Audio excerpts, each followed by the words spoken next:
नमस्कार मित्रांनो, पुन्हा एकदा तुमचं स्वागत आहे गुरुकुल एओके क्लासेस मध्ये. आपण यापूर्वीच्या तासाला वर्ण विचारचा पूर्ण असा अभ्यास केलेला आहे. आता नवीन टॉपिकला सुरुवात करत आहे.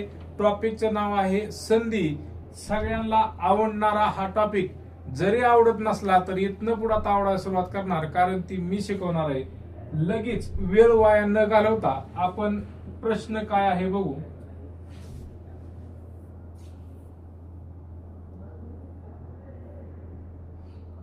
आता या ठिकाणी प्रश्नाच्या अगोदर आपण थोडं विश्लेषण घ्यायचा प्रयत्न करू, जेणेकरून तुम्हाला प्रश्न सोडवणं सोपं जाईल.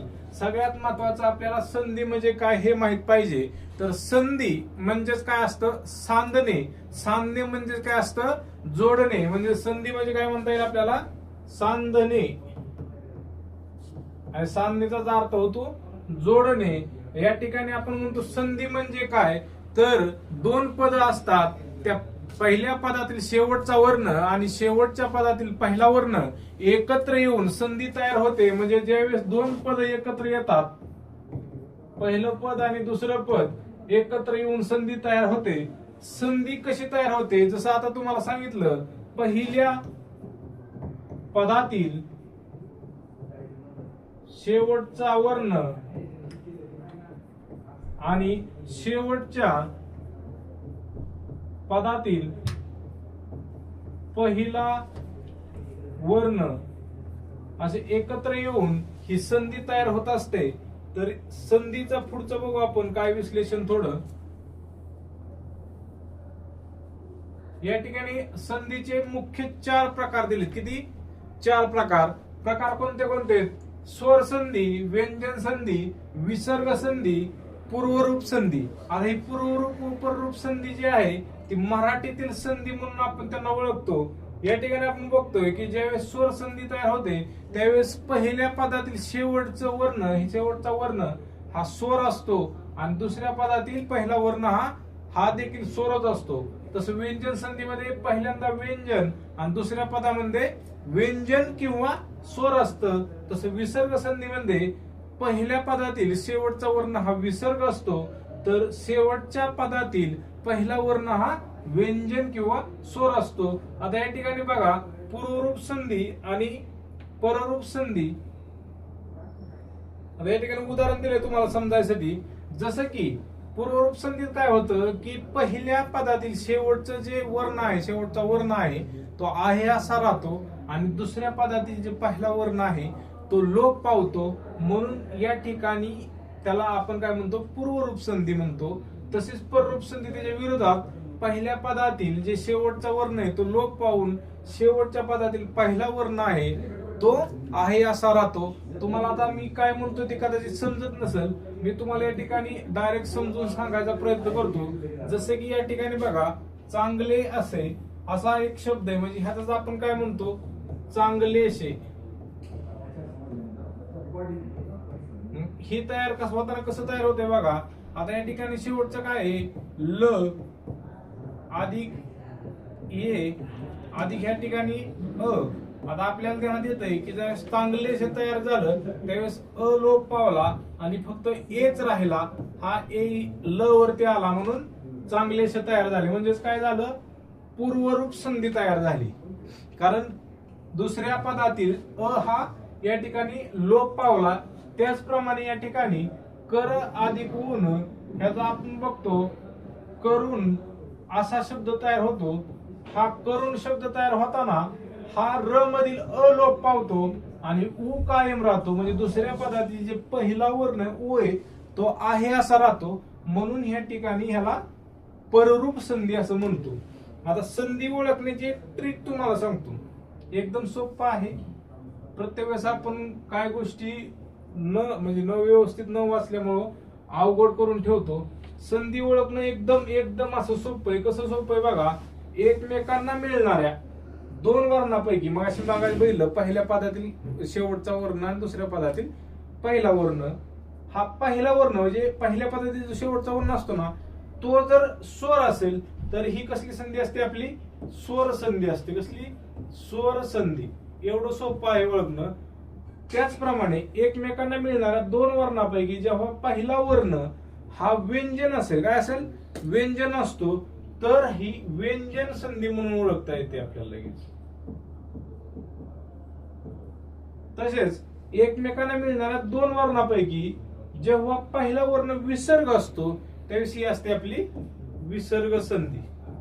म्हणजे एकंदरीत झालं तर पहिल्या वर्णामधून थोडक्यात जसे की तुम्हाला इथं शब्द दिला सूर्यास्त, ह्याची संधी कुठली, तर तुम्हाला लगेच समजलं पाहिजे सूर्य अधिक अस्त अशी याची फोड होते. ह्या दोन पदापासून सूर्यास्त तयार झालेला आहे. तर या ठिकाणी आपण बघतोय की ह्या पहिल्यातील हे वर्ण बाजूला निघतो आणि दुसऱ्यातील हा वर्ण बाजूला निघतो आणि दोन्हींचे या ठिकाणी अधिक आ होऊन आ तयार होतो. म्हणून ह्याचा सूर्यास्त असं आपण थोडक्यात लेखन करतो. म्हणून ह्या ठिकाणी आपल्याला दोन्हीकडे पहिल्या ह्याच्यातील पहिल्या वर्णातील पहिल्या पदातील जे वर्ण आहे तो आहे. म्हणून आपली ही झाली स्वर संधी. एवढं सोपं आहे स्वर संधी ओळखणं. पुढे बघू आपण आता स्वर संधीचे उपप्रकार काय आहेत ते बघू.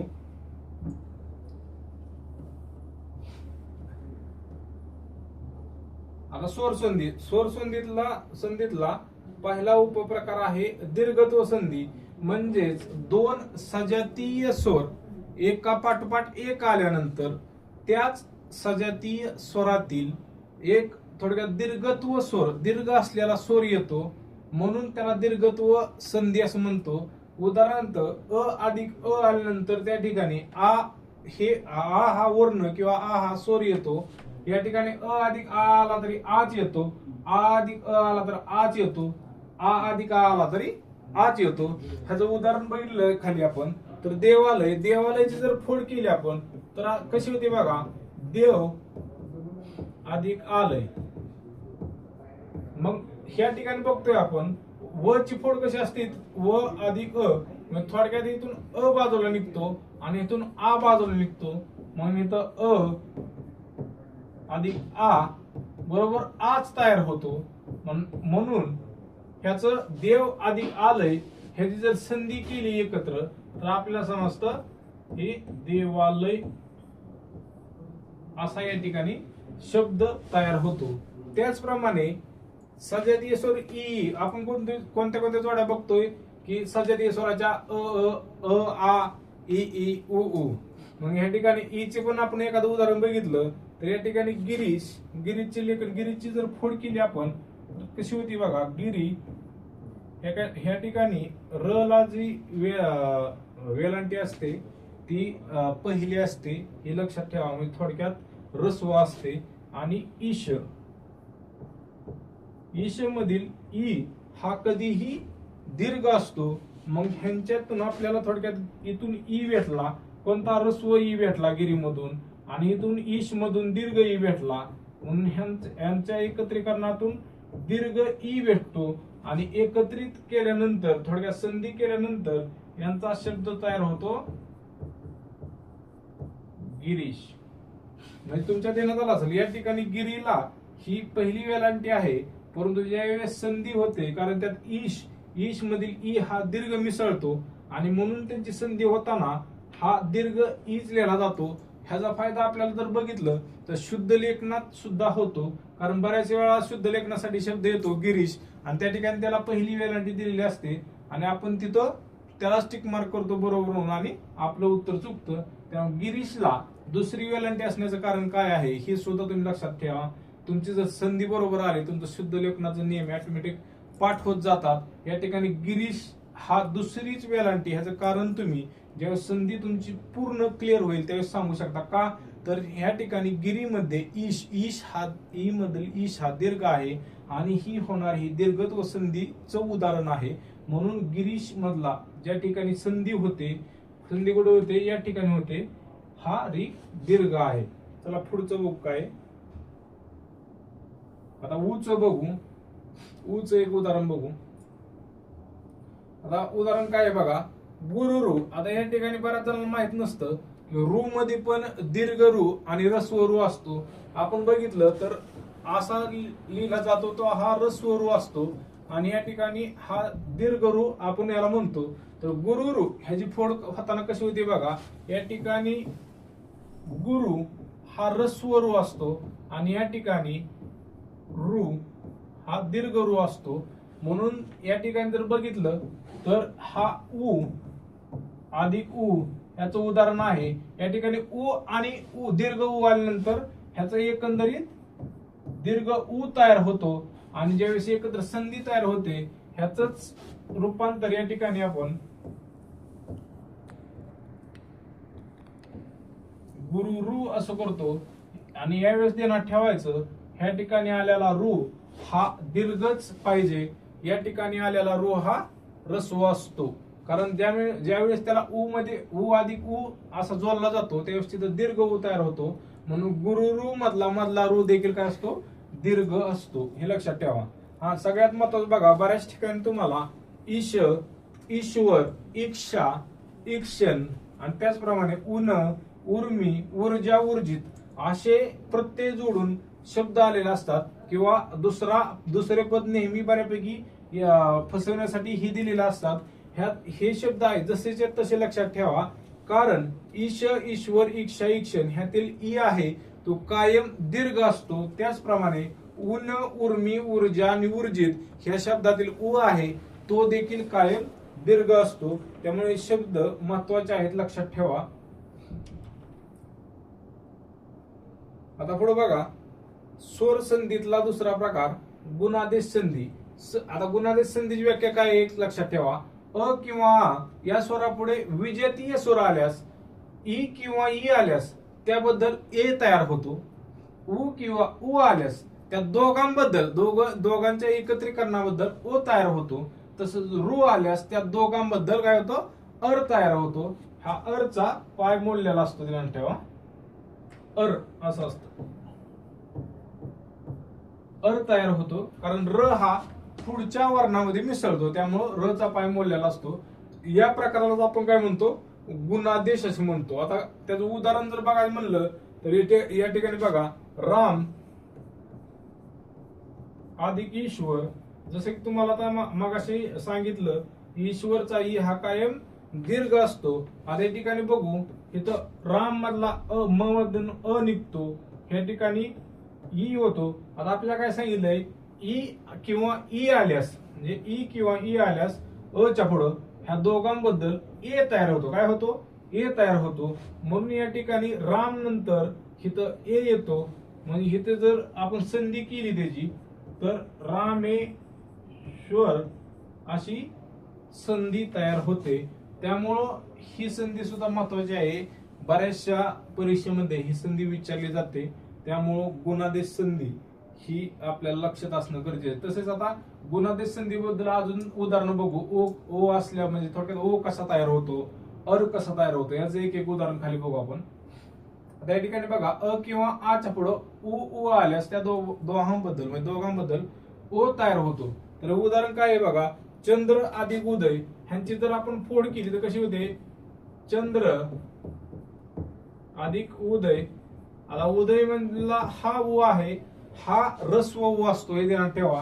आता चंद्र ह्यातून आपला निघतो चंद्र, द्रची फोड जर केली आपण द अधिक र अधिक अ होते. थोडक्यात आपल्याला शेवटी अ हा स्वर भेटतो. म्हणून इथं अ उदय मधला घेतला उ आणि अ आणि उ आल्यामुळं अ पुढं कडला आला उ आला म्हणून ह्याचा झाला या ठिकाणी ओ. मग आपला शब्द काय तयार झाला, चंद्रोदय. एवढं सोपं आहे.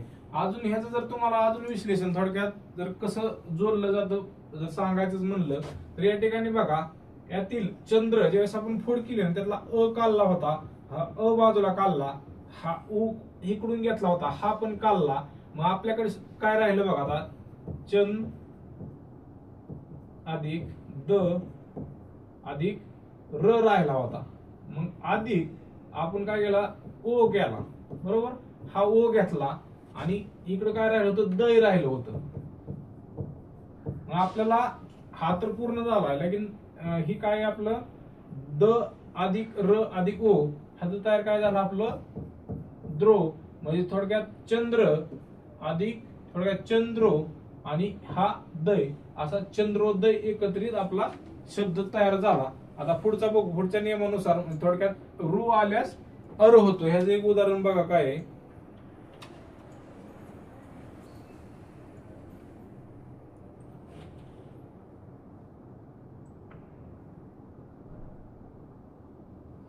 चंद्रोदयाची जर आपण फोड केली तर कशी होती बघा. चंद्र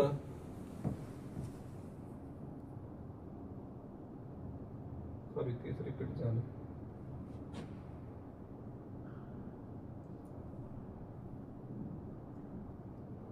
उदाहरण आहे राजर्षी.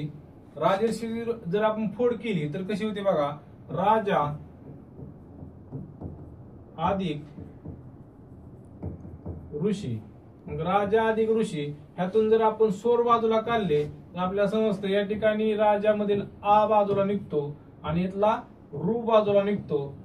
या दोघांचा मिळून एकत्रित अर तयार होतो. काय होतो अर तयार होतो. आणि यामुळं आपली जी संधी होऊन येणारा शब्द आहे तो तयार होतो राजर्षी. काय होतो राजर्षी. ही संधी थोडी समजायला अवघड जाते त्यामुळं व्यवस्थित ह्याचे जास्तीत जास्त उदाहरण तुम्हाला आमच्या युट्यूबच्या खाली व्हिडिओ मध्ये डिस्क्रिप्शन मध्ये एक टेलिग्रामची लिंक भेटून जाईल. त्या ठिकाणी आम्ही बऱ्यापैकी तुम्हाला उदाहरणं देऊ. त्याच्यावर तुम्ही सराव करा. वारंवार ह्या संधी ह्या टॉपिकला वारंवार वाचन हा एकमेव तुमच्यासाठी पर्याय आहे. त्यामुळे याचं वाचन होणं गरजेचं आहे. वारंवार तुमच्या वाचनाने किंवा सरावाने ही संधी हा टॉपिक आपला सोपा होऊन जातो. त्यामुळे चला पुढचा प्रश्न काय बघू आपण. एक एक. आता एक एकच्या अगोदर ही संधी कुठली बघू आपण. हा संधीचा म्हणजे थोडक्यात स्वर संधीचा तिसरा प्रकार आहे. कुठला वृद्धादेश संधी. वृद्धादेश संधी काय म्हणते अ आ किंवा आ या स्वरांपुढे ए ऐ हे स्वर आल्यास त्या दोघांबद्दल ऐ तयार होतो व ओ अ आल्यास त्याबद्दल औ तयार होतो. मग त्यामधला जो पहिला नियम काय आहे आपला थोडक्यात अ किंवा आ ह्यांच्या पुढे ए ऐ हे स्वर आल्यास त्या दोघांबद्दल ऐ तयार होतो. त्याचं एक उदाहरण आपण बघू. ह्या ठिकाणी उदाहरण बघा एक एक. एक एक म्हणजेच काय हे जर फोड केली आपल्याला तर समजतं एक अधिक एक. आता ह्यातली क मधून आपल्याला काय भेटतो अ भेटतो. कारण क ची कशी रचना झालेली आहे क अधिक अ म्हणून ह्यातला आपल्याला शेवटचा स्वर भेटला अ आणि यातील पहिला स्वर भेटला ए. मग इथं काय दिले आपल्याला अ किंवा आ. मग आपल्याला काय भेटला अ भेटला आणि दुसऱ्या ह्याच्यात काय भेटला ए भेटला. या दोघांबद्दल काय तयार होणार आहे आपलं ऐ तयार होणार आहे. म्हणून आपला जो संधियुक्त शब्द कुठला तयार झाला एकैक.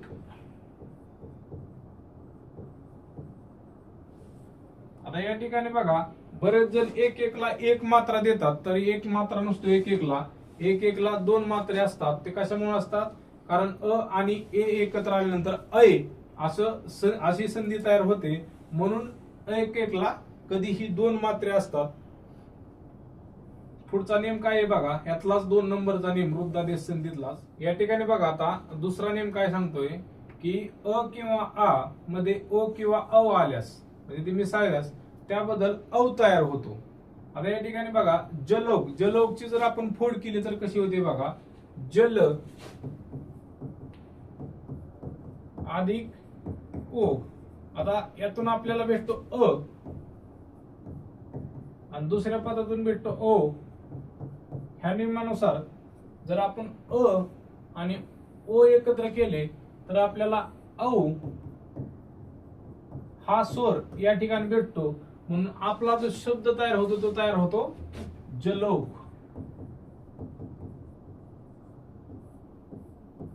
त्याचप्रमाणे आता दुसरा शब्द काय आहे बघा मतैक्य. आता मतैक्य हा या नियमानुसार जरी तयार होत नसला तर यातलाच प्रकार जो आता यापूर्वी आपण बघितला पहिल्या नियमानुसार हा मतैक्य तयार होतो. तर मतैक्य जर फोड केली आपण तर आपल्याला 2 पद कुठली कुठली भेटतात बघा मत अधिक ऐक्य. मग मागाशी आपण जसं बघितलं की त मधून भेटलं आपल्याला अ आणि इथून भेटला अय, ह्या दोघांबद्दल तयार होणार आहे आपला अय, म्हणून आपला जो शब्द तयार होणार आहे तो कुठला होणार आहे? मतैक्य.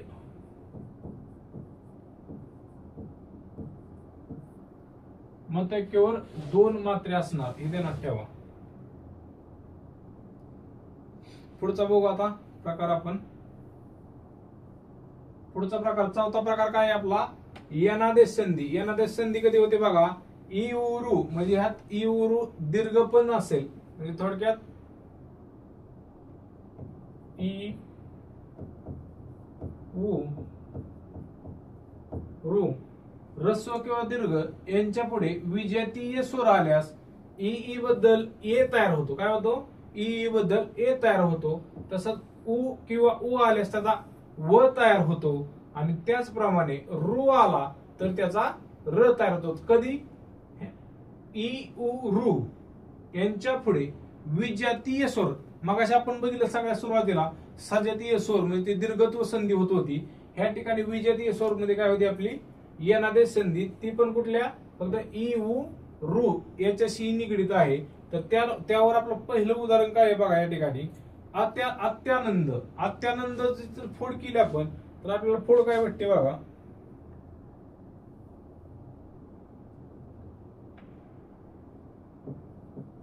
अति अधिक आनंद. आता यातून आपल्याला जर बघितलं तर स्वर कुठले कुठले भेटतात बघा. पहिल्या पदातून आपल्याला ई ह्रस्व ई भेटतो आणि दुसऱ्यातून भेटला आपल्याला आ, म्हणजे आपल्याला इथं ह्रस्व ई भेटला आणि त्या पुढं विजातीय स्वर म्हणजे आ आला, म्हणून ह्यांच्याबद्दल तयार झाला आपला य. म्हणून आपल्याला ह्या मूळ शब्दात इथं ए ची रचना दिसते. प्रत्यक्षात जर बघितलं ज्यावेळेस पद एकत्र जे असं फोडतो त्यावेळेस ह्या ठिकाणी कुठंच य नाही, परंतु ह्या नियमामुळं या ठिकाणी य येतो. म्हणून ह्याची आपल्याला संधी करताना अत्यानंद अशी करावी लागते. त्यामुळं हा पण प्रकार खूप महत्वाचा आहे. याच्यावर बरेचसे उदाहरण आहेत, ते तुम्हाला आम्ही डिस्क्रिप्शन बॉक्स मध्ये द्यायचा प्रयत्न करू. तुम्ही जास्तीत जास्त वाचायचा प्रयत्न करा. जेवढ्या वेळा तुम्ही वाचाल तेवढ्या वेळा तुमची ही संधी चांगली होत जाणार आहे. या ठिकाणी आता यातलाच दुसऱ्या नियमानुसार काय होतंय बघा? ई उ रु ह्रस्व किंवा दीर्घ या ठिकाणी जर विजातीय स्वर आलं तर त्या ठिकाणी काय होणार? उ बद्दल काय होणार? व होणार. आता याचं उदाहरण काय आहे बघा? मनवंतर. आता मनवंतरचं जर फोड केली आपण तर कशी होते बघा? मनु अधिक अंतर, मग मनवादन. यातून आपल्याला काय भेटला? ह्रस्व उ भेटला आणि इथून भेटला अ. आता उ बद्दल या ठिकाणी काय झालं? उ बद्दल झाला आपल्याला व, कारण उच्या पुढं सजातीय स्वर न येता विजातीय स्वर आला तर उच्या पुढे व आला तर तो आपण सजातीय स्वर म्हणतो. या ठिकाणी विजातीय स्वर आला, उ बद्दल झाला व, म्हणून आपला शब्द तयार काय झाला? मनवंतर.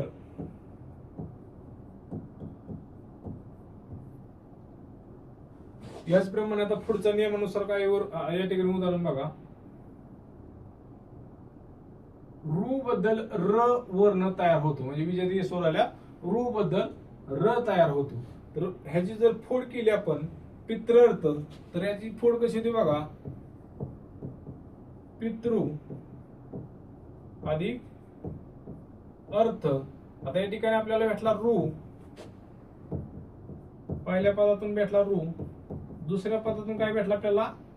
अ भेटला. आता या ठिकाणी रुच काय होतंय? र तयार होतो. काय होतो? र अधिक अ, म्हणून आपली जी संधी होणार आहे ती काय होणार आहे? पितृर्थ. काय होणार आहे?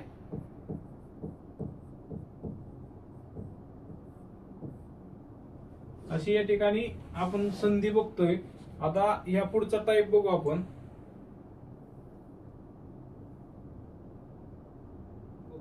की ए ऐ ओ औ या स्वरापुढे कोणताही स्वर आला तर त्याबद्दल अनुक्रमे ऐ, आय, औ, आव असे आदेश होऊन व पुढील स्वर यात मिसळून संधी तयार होते. तर याचं उदाहरण आपण उदाहरणातून समजून घेऊ. आता याचं नयन, नयनचं जर आपण दोन पद बघितली कुठली कुठली त्या नयन मध्ये, तर आपल्याला समजतं ने अधिक अन अशी ह्या नयनची दोन पद आहेत. आता इथून आपल्याला ए भेटतो, काय भेटतो? ए भेटतो आणि दुसऱ्या पदातून अ भेटतो. आता या ठिकाणी आपल्याला काय सांगितलं होतं की ए बद्दल काय होतो? ऐ येतो. म्हणून ह्याची काय पुढे जर आपण रचना केली तर ऐ अधिक अ जसा तसा आला. म्हणून आपला जो शब्द तयार झाला तो काय झाला? नयन. न ही संधी समजायला थोडी अवघड जाते, परंतु एकदा समजली तर एकदम सोपी अशी संधी आहे. यातला जरा दुसरा नियम बघू. हे 4 नियम आहेत एकत्रित. अय बद्दल आय होतो, काय होतो? अय बद्दल आय होतो. तर उदाहरण बघू. गायन. आता हे ठिकाणी पहिला असतो गय, म्हणजे पहिलं पद आहे यातलं गय आणि दुसऱ्यातलं आहे अन. मग आपल्याला गय यातून काय भेटतो? अय भेटतो, काय भेटतो? अय अधिक ह्यातला दुसऱ्या पदातील अ भेटतो. आता या ठिकाणी ऐचं काय होणार? आय अधिक अ आहे असा. मग आपला संधियुक्त शब्द कुठला तयार झाला? संधी होऊन गायन. कुठला? गायन. कारण ऐचा आय झाला म्हणून इथं गायन असा या ठिकाणी शब्द तयार होतो. आता तिसरा नियम बघा काय की ओ बद्दल काय तयार होतो? औ तयार होतो. त्याचं उदाहरण जर बघायला म्हणलं तर आपल्याला काय होतंय? गो अधिक आनन. आता ह्याचं जर आपण बघितलं, पहिल्या पदातील आपल्याला काय भेटला? ओ भेटला. दुसऱ्या पदातील आ भेटला. आता ओच काय झालं या ठिकाणी? ओच झाला आपला औ आणि आ आहे असा. मग शब्द आपला तयार झाला गवानन.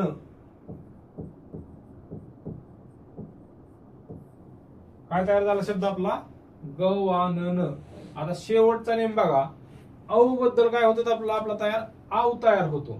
या ठिकाणी प्रत्येक ठिकाणी पाय मोडलेला असतो, लक्षात ठेवायचा.